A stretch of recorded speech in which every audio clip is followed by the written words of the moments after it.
নমস্কার বন্ধুরা, আপনারা সবাই কেমন আছেন? আজকে রজনীগন্ধা ফুলের একটা ভিডিও দিচ্ছি। অ্যাকচুয়ালি আমার খুব শরীর খারাপ ছিল বলে অনেক দিন আমি ভিডিও দিতে পারিনি। এখনো শরীর খারাপই আছে, তবে একটু ভালো আছি বলেই আজকে ভিডিও দিতে ইচ্ছে করলো। এটা একটা ডবল রজনীগন্ধা, খুব সুন্দর গন্ধ, মানে খুব মিষ্টি গন্ধ, আর ফুলে পুরো ঠাসা। ফুল ফুটছে সবে, এখনো পুরো ফোটেনি।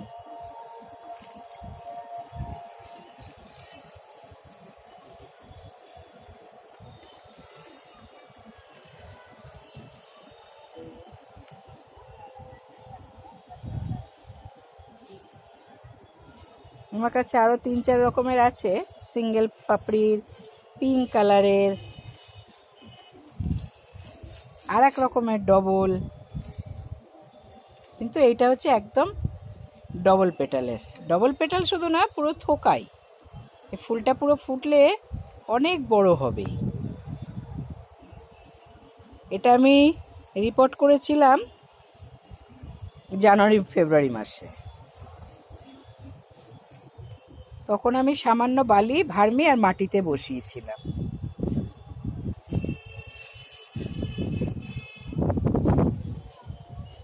আর আমি কোনো কিছু সেরকমভাবে খাবার বলতে মিক্সড খাবার যেরকম সব গাছে দিই প্রত্যেক মাসে, ওরকম এ গাছেও দিয়েছি। আর তাছাড়া সেরকম কিছুই না।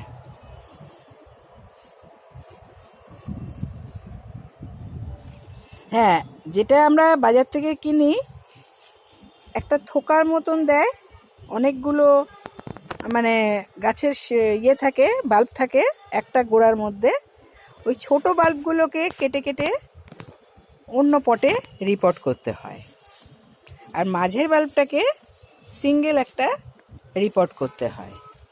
তাহলে কি হয়, ওই ছোট বাল্বগুলোকে অন্য জায়গায় দিলে সেগুলো আবার নেক্সট ইয়ারে হবে, সেগুলো কিন্তু এই বছর হবে না।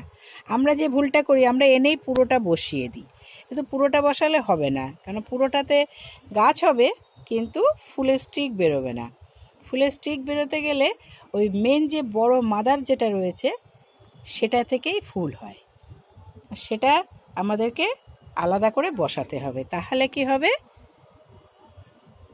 গাছটা মানে স্টিক বেরোবে 100%। আর ছোটোগুলো আবার অন্য কোথাও যদি আপনি রিপোর্ট করেন তাহলে ছোটোগুলো পরের বছর হবে। একটা গাছকে ম্যাচিওর হতে মোটামুটি 1 বছর সময় লাগে। 1 বছর সময় দিলে ফুল আপনা আপনি হবে, কোনো অসুবিধা নেই।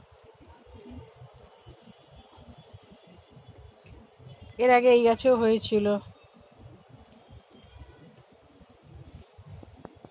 পিঙ্কটা তো এখনো আসেনি।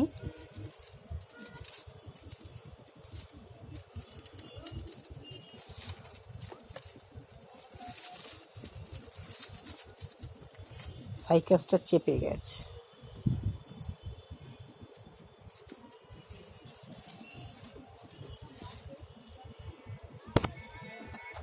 আপনারাও করুন, খুব ভালো লাগবে। আর খুব মিষ্টি গন্ধ, যাতে মানে একদম মন ভরে যাবে।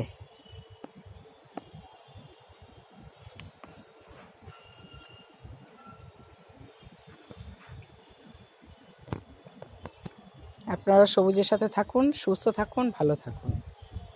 অনেক ধন্যবাদ।